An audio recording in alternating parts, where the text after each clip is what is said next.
For the sake of this story, you can just call me Elle. I'm a regular girl that lives in a regular town, in a small house, in a boring neighborhood. At least that's the way it used to be. And that's the way I liked it. I didn't go to college because I have trouble learning through conventional methods.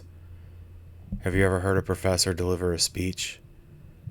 It sounds like that teacher from Charlie Brown.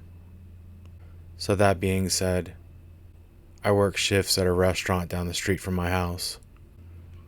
I don't want to say the name, so let's just call it Pancake Palace. 4 to 5 shifts a week, I feed people waffles, bacon, and eggs however they want them. We have other stuff too, but breakfast is definitely our busiest time, and that's when you get the most tips. Despite what you heard about our restaurants, we don't have some crazy drunken crew that comes in the middle of the night to cause trouble. We have families, single guys that don't want to cook, and truckers passing through. Our town is small enough to avoid those kind of problems, but large enough where new people don't stand out. He came in one night and just ordered black coffee with a reasonable tip. He quietly drank his coffee and left. I never had a second thought about it until he started coming in every night. Same thing, black coffee, and he would leave. Until one night he asked me for my number.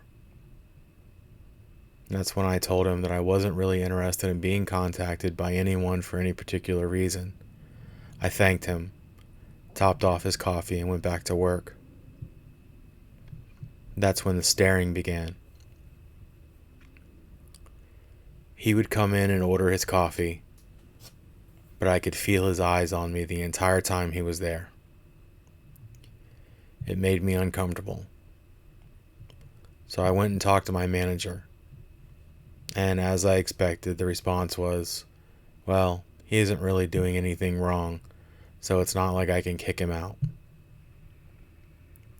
My manager did make an effort to spend more time on the floor looking at him and making him uncomfortable. So this guy, let's call him Jason, his response was he would spend less time in the restaurant and he would leave to his car. Our restaurant has glass walls, so even outside from his car he could still stare at me, and he would, for hours. I got really uncomfortable and I felt unsafe, but it's amazing what you can get used to.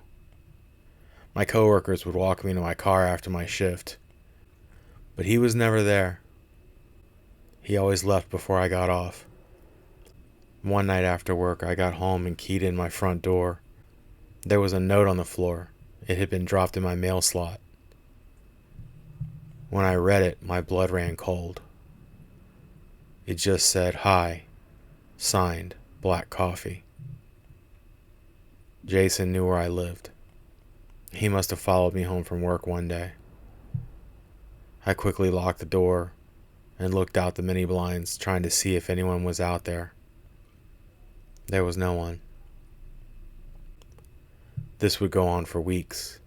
He would come in, order his black coffee, stare at me, go to his car, smoke cigarettes, stare at me, and on occasion he would drop off a note at my house. "Hi, I see you. You looked nice today. I'm going to kill you." Before you ask, yes, I reported all of this to the police. Funny thing about the police, though, because I wasn't dead, there was no case to investigate. They wrote up a report and told me to let them know if he did anything else. At that point, I knew that my safety was my own responsibility. The man at the gun store said that the .380 caliber pistol had enough power to stop someone without putting me on my ass from the recoil. After I got the gun, I booked some time at the shooting range. I got pretty good at shooting the targets, but I never really felt comfortable with it. One night, I was doing the dishes when my cat Leopold started looking around and acting weird. I turned the water off, and I heard it too. Boots on the porch. And then I heard my mail slot open, and a letter drop to the floor. I quietly went to the mini blind and saw a man walking away. He turned and looked when he got to the sidewalk. I'm sure you've already guessed. It was Jason. The note said, "There's nothing that you can do to stop me." Signed, Black Coffee. I thought to myself, maybe he's right. But at that moment, I came to terms with the fact that the only way that this was ever going to end is if I shot that man. Let's talk about Bob. Bob is my neighbor. He lives a few doors down from me. He's an older, heavy-set veteran. Bob's really nice to me. We talk sometimes when he walks his dog. I guess he had seen some comings and goings in the police and asked if I was okay. I told Bob the whole story. I guess I needed to tell somebody.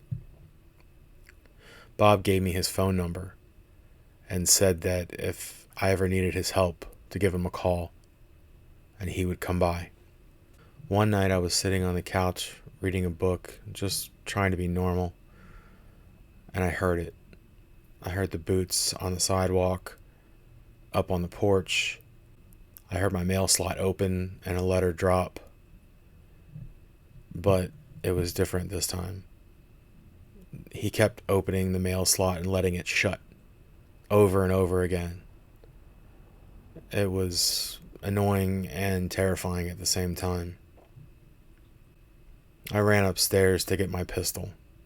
I had my pistol in one hand and my cell phone in the other, and I called Bob. Except he didn't answer. I called him over and over again, and it would just ring and go to voicemail. Bob was asleep, and I was on my own.